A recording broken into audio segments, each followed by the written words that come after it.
you can apply the concept of brand slaughter to what I was just talking about, where they're answering the phone. And instead of the response being, oh, well, what kind of pizza do you want? They're like, I don't know what I want. That is brand slaughter, right? Because you're now pushing the decision back on the person who doesn't know what they need in the first place, and they don't know what their options are. Right. So what are they going to do? They're not going to do anything, right? So that creates brand slaughter. Welcome to the Be It Till You See It podcast, where we talk about taking messy action, knowing that perfect is boring. I'm Lesley Logan, Pilates instructor and fitness business coach. I've trained thousands of people around the world, and the number one thing I see stopping people from achieving anything is self-doubt. My friends, action brings clarity, and it's the antidote to fear. Each week, my guests will bring bold, executable, intrinsic, and targeted steps that you can use to put yourself first and be it till you see it. It's a practice, not a perfect. Let's get started. Welcome back to the Beit Till You See It interview recap, where my co-host in life, Brad, and I are going to dig into the intuitive convo I had with David Corbin in our last episode. If you have not yet listened to that one, you should go listen to that one. It's really fun. It's hilarious. Fascinating conversation. The way it started is quite hilarious. The way it started, he's talking about when you said, well, who are you and what do you rock at? He said, well, my late mother could never describe, what I do for a living, and she thought I just laundered money. Yeah. As my job. But also, I forget, because in the episode, do we discover how he got on the show in the episode? No. Okay. I came into the room afterwards. So for those of you who are wondering. Because I think we talked about it in the episode. Okay. I'm actually going to share a little bit about that as we get further into this episode. Okay. So hang on. Stick around. We'll talk about how did we connect with David Corbin in the first place. Today is August 7th, 2025, and today's days were not really aligned with the Be It Pod message. So we're looking at tomorrow, August 8th, where it will be International Allyship Day. So International Allyship Day is celebrated annually on August 8th. This holiday dedicates the day to celebrating and promoting the power of allyship across the globe. On this unique day, we come together to recognize the importance of standing up for one another, fostering inclusivity, and building bridges of support and understanding. Dictionary.com defines allyship as a status or role of a person who advocates and actively works for the inclusion of a marginalized or politicized group in all areas of society, not as a member of that group, but in solidarity with its struggles and point of view and under its leadership. Genuine allyship does not come with special recognition. We do not get awards for confronting issues people have to live with every day. Every day, we should be thinking about this because it's getting harder and harder for people to see other people as human. Yeah. And deserving and being worthy of living and having a life that they can have access to healthcare and housing. And, I think we need to go one step higher than that. Okay, let's do it. When you have leaders in a position of power that are using derogatory language to anybody, towards anybody. Yeah. It gives other people permission to hold that view.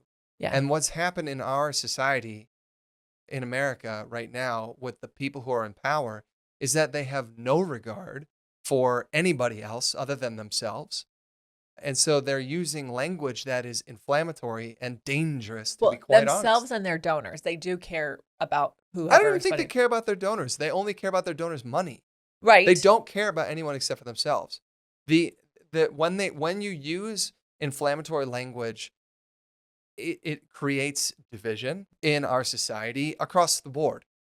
It creates fear. It also gives permission for people to hold judgmental views or give excuses for other people who are doing terrible things, right? Yeah. And I don't think that everything was figured out 10 years ago either, before we had a president who didn't give a shit. But I in the sense that maybe before we were nice on the surface and racist underneath, but now it's all out in the open and people are openly, the vitriol is killing me. It's just so frustrating because it's not that niceties are the right thing. There's no respect for human dignity. Yeah. Right. And so even though we disagree with other people, it doesn't change the fact that they are people. Right. Right? Except now we are changing our perspectives on that, and we're alienating others. So, whether that is, whether that's politically, or what did we say here? Marginalized, politicized group, or a member of society, right? Yeah. So it could be political, rhetoric, or it could be a marginalized part of society, or it could be racism, or it could be another whole culture or another whole country. Yeah. It doesn't matter. Yeah. It's really can be really frustrating. I was saying, we were at the gym, and I said, oh, I'm not getting stuff at Target. And my dad goes, why? And I said, well, they are not supportive of DEI. And my dad goes, what's DEI? And I said, okay, well, explain what DEI was. And I said, you fall under DEI. You would be an older worker, which it's harder to get a job. You are also a veteran.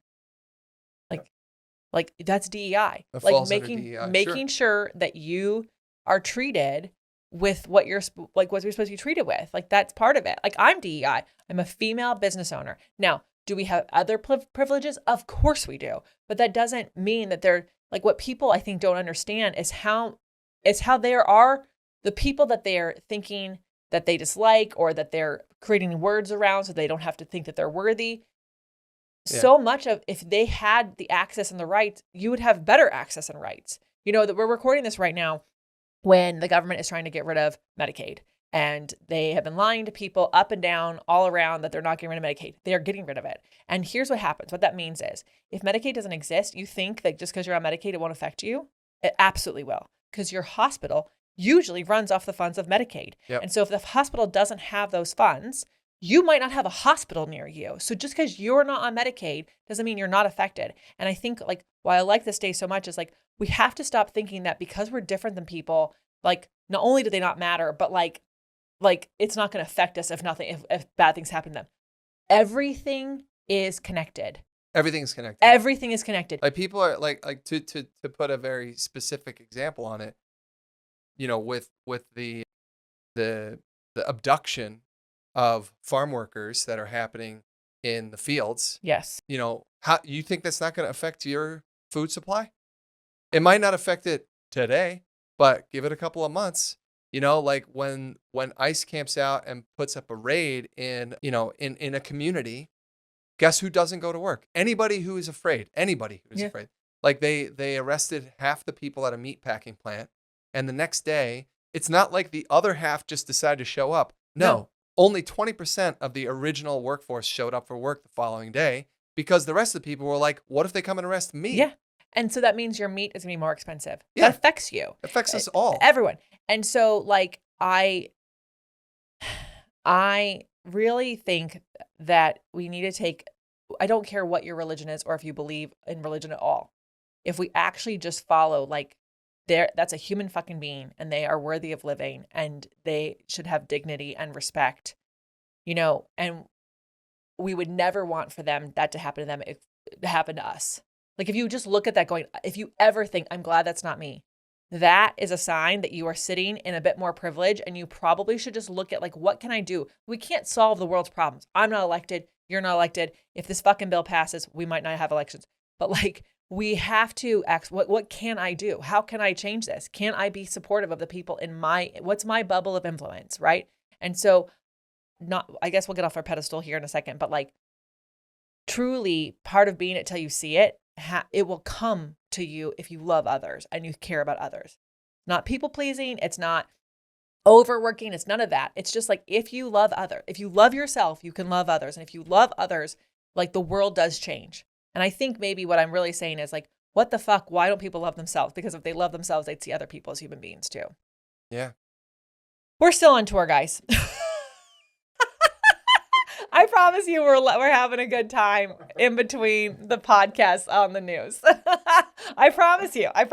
We're hugging people. We're having a good time. Yeah, August 7th, that means that we are in Canada. We're actually probably in Kamloops today. Tomorrow we got a day off. We're going to Banff. And we're going to be up by Lake Louise and seeing the beautiful lake up there. And then we're going to go the next day to Calgary and teach before coming back into the U.S. in Montana, where we're going to go see the beauty of Glacier National Park. Yeah. I've always wanted to see it. I'm so excited that we're going to go up there. And then, we're going to hit McCall, Idaho on the way back home and teach. Did I tell you that my family looked at the tour and they saw my Aunt Jane and Uncle Mike, and they saw the tour. They saw her in McCall, Idaho. And my uncle goes, you're going to want to move there. And I was like, oh, like a vacation home? He's like, no, like you're going to want to move there. And I'm like, I don't love the snow. So a vacation home. Got it. Noted. I'll save up. Well, I can't wait to see how beautiful it is. All this to say, like, come to McCall. Everyone should come to McCall. Come to McCall, yeah. And then meet us in Salt Lake. And then we'll be back in Vegas. Oh my God, what if people caravanned with us? You could do that. Yes, they could. I mean, we could have like a roadie tour bus situation with like a band going from show to show. It's possible. Oh my God. What's that movie? Oh, I know which one you mean. With glasses. Yeah. Almost Famous. Yes, that's the one. That's the one. I want someone in a great coat to compete with me in my great coat. Anyways, we're still on tour. We hope to see you. We're going to come back from tour, unpack. Oh, actually, there's still time if you want to participate in the tour, but you're not there. The Calgary stop. So in 2 days, there's going to be two virtual workshops that we're offering in Calgary. One of them is creating flows on the Tower Cadillac, and the other one is your THAS workshop. So come join us virtually if you can't be there in person. Yeah. Just go to opc.me/tour. Yes. And then after we get home, we unpack, we, enjoy the last bits of summer in Las Vegas, and we quickly cool off in the UK for our 2-city tour, the Mullet Tour, which is business workshops in the beginning and Pilates workshops in the back of the rest half of the day and some Pilates workouts. And you can go to opc.me/UK to see if there's any spots left. Yeah. What time we're recording this, there's a couple spots left in Leeds and there's a couple spots left in Essex. We did open up some, so like you could just buy one workshop. So maybe if you can't do an entire day off, you want to come for just a workshop, we did open that up in the Essex location. So go to opc.me/UK. And then we come home and we get cozy for a couple weeks. Yep. And then we're gonna be in POT in Chicago, by the way. Yes, we're doing POT Chicago. POT Chicago. Yes. Beginning of Actually, October. if you're hearing it right now, you can still get the early bird discount on POT Chicago. So if there's spots left, you can go. That's going to be at Balance Body site. I don't know the link, so just go to Balance Body. Just Google POT Chicago 2025. It will come up. And I'm leading the Joe's gyms. So you get to come and work out, and I walk around and make sure that you're like kicking ass. And from Chicago, we fly to San Francisco. From San Francisco to Singapore to Cambodia. Cambodia, we lead our retreat. Oh, yeah. And in fact, at the end of the Cambodia trip, we may actually be teaching in Singapore. We're working that out right now. We're trying to do a thing in Singapore, and we're going to see the botanical gardens.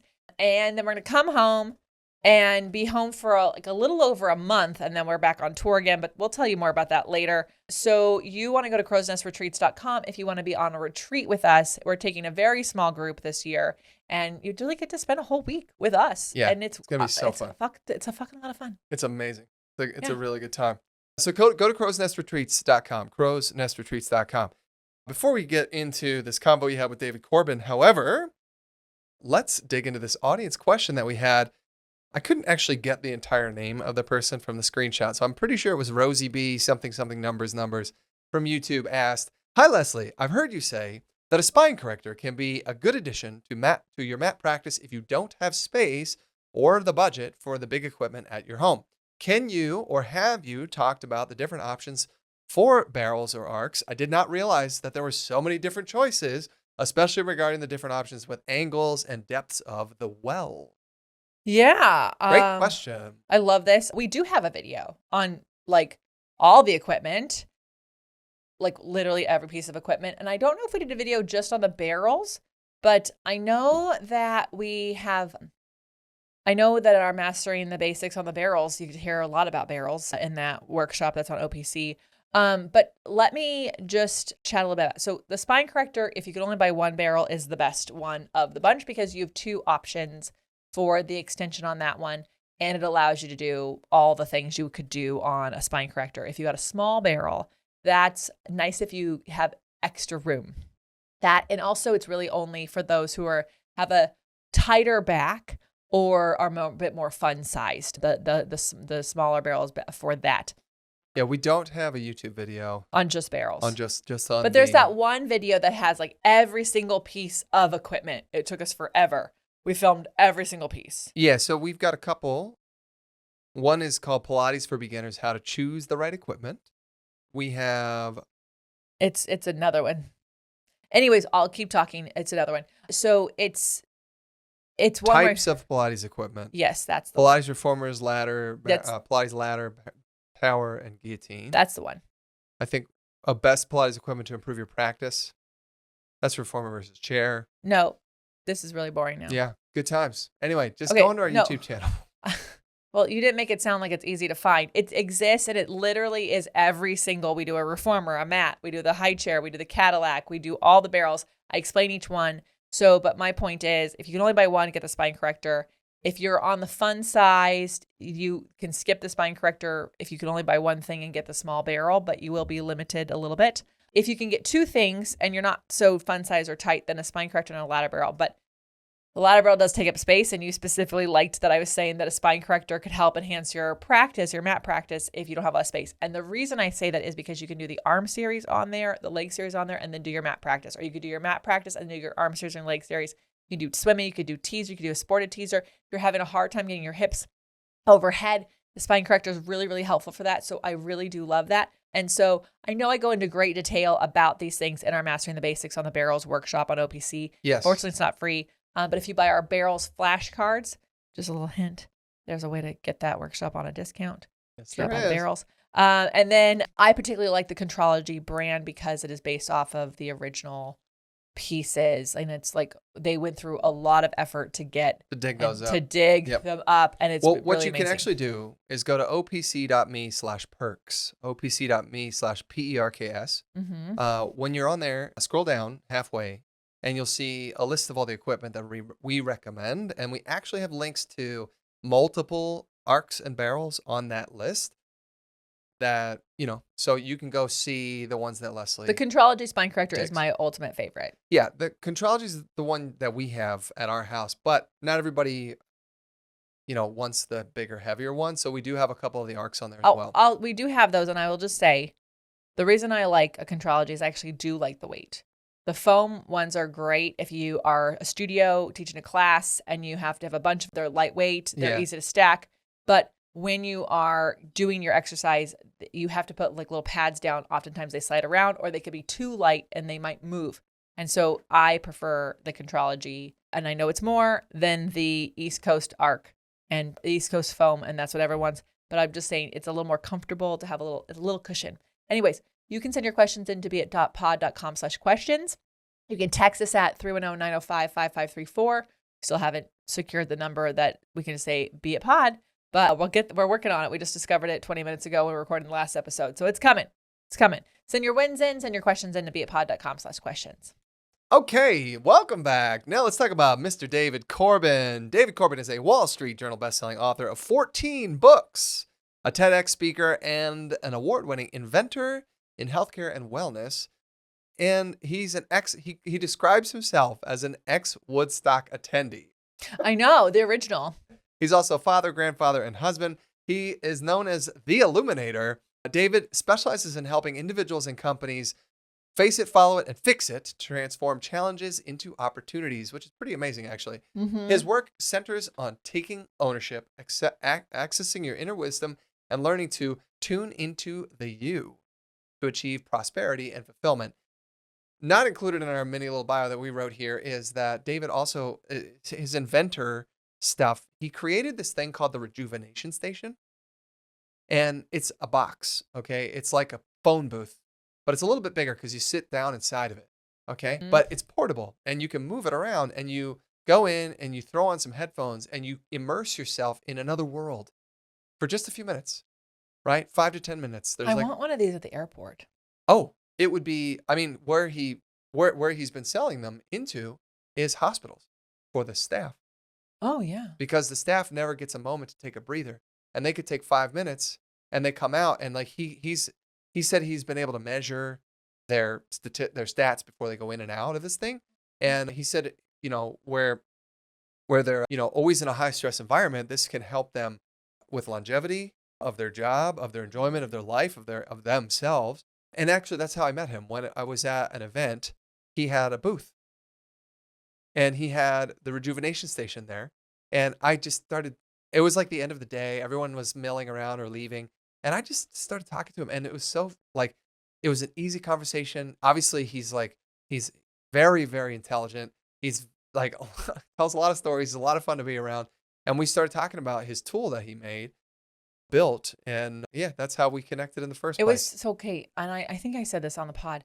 I usually pre-interview anyone who comes on. Yeah. And if I don't, it's because like we already know each other, we're friends, or I was on their pod and I liked them. You know what I mean? Like it's not often that like there's just someone on my calendar who I know nothing about. Right. And so I'm looking at like the updates on his like file for the pod, and I see a business card and I'm like, this looks like Brad's thumb. Yeah. I think it's Brad's thumb. Who is this guy? And he didn't know you. He didn't remember. No, he didn't remember he certainly wouldn't know my name, but like he might remember us talking maybe if he saw my face. But it was hilarious. And I think it was after all of it was said and done, the whole thing was done. I hit end on the record of the interview and he and I are chatting and Brad comes in because I think I was laughing or whatever. And that's when we discovered that you met him and we're like, you should be on our show. And he's like, okay. Yes. Anyways, I'm glad it worked out. I really liked a lot of things he had to say. I think this is an episode that there's a lot of nuggets. A lot of nuggets. And he said, you can't solve everything you face, but you can't solve anything unless you face it. And of course, like, isn't that so good? It's so obvious, but like when you say it, you're like, oh, am I avoiding things? Yeah. It's great. Yeah. Yeah. And he said, believes his secret sauce is being awake, aware, alert. And that kind of like, I think that's like probably what led to his mindset around to help others avoid. And that's where he uses his model, face it, follow it, fix it. Yeah. You know? And when you think about that in anything you're doing, face it, follow it, fix it. And then it allows you to take more action. It allows you to stop avoiding things. It can be used in personal life and professional life. It can be used in a project that doesn't go well or a conversation that didn't go well. I think it's just brilliant. Yeah, it's clear and concise and something that you can remember. When he was talking about how he works with these companies, he said, you can apply this personally to yourself, or you can apply it to a team or organization or a company. Face it, follow it, fix it. You know, and he had a bunch of examples that I thought were really helpful. And he talked about one company that he consulted for that rhymes with schmamanos, I think is what he said. Oh yeah. And he said, as they started to dig in, they started to realize that they're not a pizza company. They're a crisis management company. And he said it all came down to how they answer the phone and what they recommend.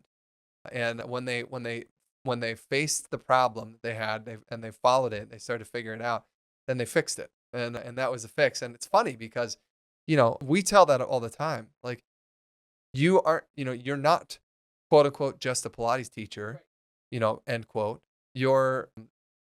That's not enough. That's like, people first off don't know what Pilates is. Second off, not anymore. I used to think there would be a day when they know what it is, and now no. I mean, that aside, that's not the point. They have their preconceived notion of what Pilates is. Okay. Mm-hmm. And so if you just say, oh, I'm a Pilates teacher, then you're trusting that they know what that actually means. Yeah. Right. As opposed to having a clear response of like, oh, I help such and such type of people do these things, in their life through Pilates. Now they're like, wow, I didn't know Pilates could help people do that, and you described me. I want that for me. Right. And so when you start to face it, follow it, fix it, you might actually have a whole new view on what it is that you do. I thought that was pretty cool. I agree. I loved it. Yeah. One of the things that I really like, first off, he's very quippy because he writes books, right? So he's got 14 books. So every book, he tries to make it short, concise, punchy, right? Memorable. And so like that's the kind of guy that when you get him on a topic, and especially if he knows a lot about the topic because he did a whole lot of research to write that book, you're going to get these kinds of things. So one of his books he talks about is brand slaughter. And I started laughing because it was like, what a visual, right? You're slaughtering your brand, but he talks about just simply actions that you're doing that are contradicting what you intended, or like they're not bringing about the desired results. And same thing, like you can apply the concept of brand slaughter to what I was just talking about, where they're answering the phone, and instead of the response being, "Oh, well, what kind of pizza do you want?" They're like, "I don't know what I want." Instead of that, that is brand slaughter, right? Because you're now pushing the decision back onto this person who doesn't know what they need in the first place, and they don't know what their options are. Right. So what are they going to do? They're not going to do anything, right? So that creates brand slaughter, as opposed to being suggestive and saying, "Oh, well, for people in your situation where it's chaos and you just need a decision right now, you should go with option number 2." And then they get to say, "That sounds great," because they just need help. What's option number 2? And you can sell them. And by the way, if you need this extra stuff, you can upsell them, all that kind of a thing, right? So he said, you're either living your brand or you're committing brand slaughter. He said, when individuals or companies allow their brand or reputation to be undermined or quote unquote killed by actions or behaviors that do not align with their desired image. And, he said he actually has all these acronyms and all this stuff, and he flipped through them, and I didn't even follow them at all. And you laughingly said, "I have ADD," so I don't know what you just said because I was stuck on the first one. But he said he created the following flow to teach companies and people how to maintain their own identity. IDB with the ABI to the SBI divided by the MBV. I don't remember. But basically, he said you take your intended brand descriptors, which is how you want to be described, and then you audit the brand integrity. You're assessing if you are living up to your intended brand descriptors. So if this is what you say you're doing, are you actually doing it, right? So, and then the third step is review your strategic brand initiative, or SBI. So these are the actions taken to close the gap between your intentions and your actions, right? And then finally, you have, when you do those 3 steps, you're creating massive brand value, right? The result of consistently applying those 3 steps. So he said everything you do is either living into how you want to be described or it's not. Just like that. Just like that. Just not. We just solved it. Yeah. And sometimes we just need to hear, it not sugarcoated in that way. Yeah. Yeah, fascinating. I mean, and he knows his stuff so well that he just bam, bam, bam, bam. I know, bam. he really did. And I was just like, I was like, oh yeah, hold on. I'm still over here. Wait, what is that? And then acronyms are really hard for me to remember all of them. It's just not. I know, even the ones I just read, if I didn't have them in front of me, I'd been like, blah. Yeah. No, it's a technical term. And to be honest, also running in the back of my mind with my ADHD was like, who is this man? I mean that, I loved the whole interview, but the whole time I'm like, who the fuck is this guy? Why is he here? I love that. I think that's so funny. Also, too, from when I met him to when the interview finally happened was months. 6 months more? I don't even know. It was so long. I read his name and I was like, you met familiar, him. You went to that event a year ago, because summer of last year. And then I interviewed him beginning of this year. So it was definitely 6 months. In March or something. Yes, like that. it was definitely. So it was more than 6 months later. Yeah, yes. the interview. Yeah, and fascinating. Fascinating. Well, anyway, stick around. We got a little bit more to dig into from David Corbin. So we'll be right back with those Be It action items. Okay, welcome back. Let's talk about those Be It action items from David Corbin. We've got bold, executable, intrinsic, or targeted action items that we could take away from your convo with him. David shared a metaphorical exercise he introduced during his TEDx talk using imaginary LSD, which I think is hilarious because the whole time he's talking groovy and talking about being a hippie and going to Woodstock. And he's like, yeah, I didn't save. He told everyone in the TEDx audience, 500 people. He's like, I saved y'all some LSD from when I went to Woodstock, which who knows when that even was. The 60s, babe. Right. Well, because they also had a new one in the 90s. So I'm assuming he was talking about the 60s. The 60s. The 90s was burnt down to the ground. Yeah, it doesn't change the fact he could have been there. But he said, you're going to take this imaginary LSD. And I don't know what he passed out, but he actually passed something out. So people literally, I'm pretty sure they took something. It's like a little piece. I thought it's like a little piece of paper. Isn't LSD like little paper? Like a tab. Yeah. Could be. I'm sure it comes in different forms. But anyway, he said, here's what's going to happen when you take this imaginary LSD. You're going to imagine that your business can talk back to you. Oh, because when you're on LSD. Yeah, things can happen. He said, so here's what you're going to ask your business. We clearly have not done LSD. We have no idea what we're talking about. He said, ask your business, what do you need me to do? And who do you need me to be? So he said, make 2 lists, job functions and character traits. What do you need me to do? And who do you need me to be? He said, then get naked of ego. He actually just says, get naked, but not with your clothes off. He said, that's the easy part. He said, the hard part is get naked of your ego and rate yourself on a scale of 1 to 10 across those. What do you need me to do? And who do you need me to be? He said, identify the gaps and take actions to close them. So, okay, LSD definitely can like be a little piece of paper, like a stamp. Oh, it can be like a yes, stamp. I do remember like during the dare years of like, be careful. Like someone gives you like a little sticker that stick on your tongue and dissolves. It can be in a pill form. I am seeing this. Yeah. But it like a lot of it's like sheets of like wild colors and like, oh, do you remember the elephants in Winnie the Pooh? The Huffalumps? The Huffalumps? The Huffalumps. Yeah, the Huffalumps. I think they're called. They were kind of like spooky and weird. I think Winnie the Pooh is on LSD. Oh, yeah, you're right. Heffalump. Heffalumps. Yeah. Looking at this, maybe he took LSD in my cartoon. You know, they always try to like subliminally teach us something. Anyways, we are off topic. Well, okay. David Corbin did his TEDx talk called Woodstock Wisdom in January of 2023. So you're welcome to go watch it. Yeah. I'm sure it's a trip. Maybe pun intended. There. But he said, when you can do this, when you can compare, when you can let go of your ego and you can actually rate yourself and then be able to take action on that, you can no longer complain about market conditions and competition. You take control of the differences, the distances, and you close those gaps that your business told you need to close. He said, as you do, you increase your competence, which brings up your confidence, which brings up your confidence, with competence, which brings up your confidence. And it's a cycle. Yeah. You know?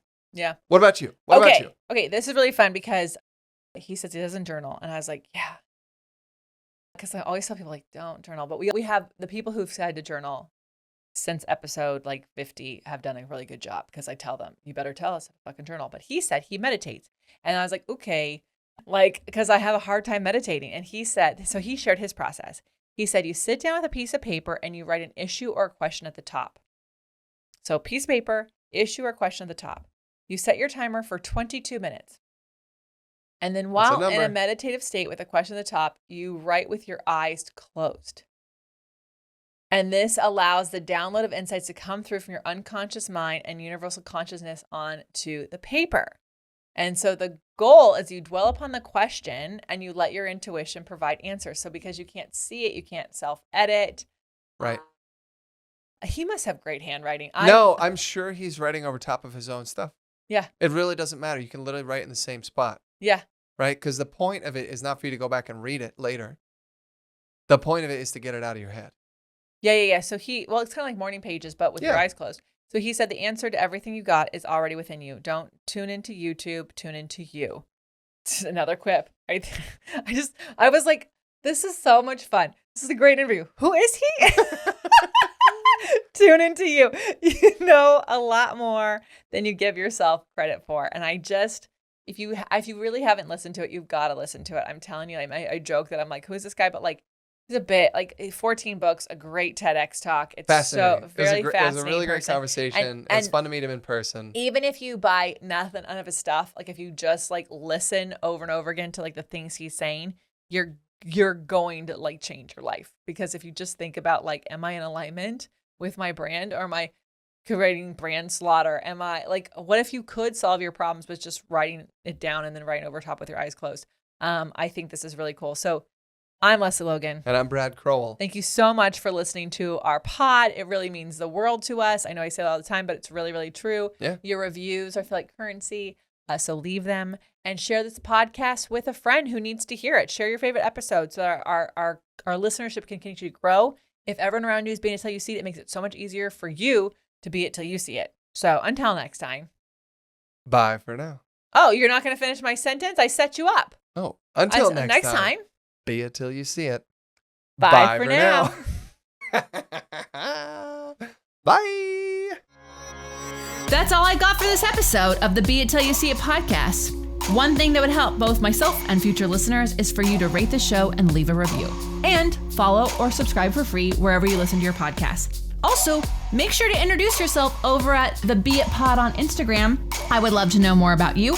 Share this episode with whoever you think needs to hear it. Help us and others be it till you see it. Have an awesome day. Be It Till You See It is a production of the Bloom Podcast Network. If you want to leave us a message or a question that we might read on another episode, you can text us at +1 310 905 5534 or send a DM on Instagram at beitpod. It's written, filmed, and recorded by your host, Lesley Logan, and me, Brad Crowell. It is transcribed, produced, and edited by the Epic team at Diseño.co. Our theme music is by Ali at Apex Production Music, and our branding by designer and artist Gianfranco Cioffi. Special thanks to Melissa Solomon for creating our visuals. Also to Angelina Herrico for adding all of our content to our website. And finally, to Meredith Root for keeping us all on point and on time.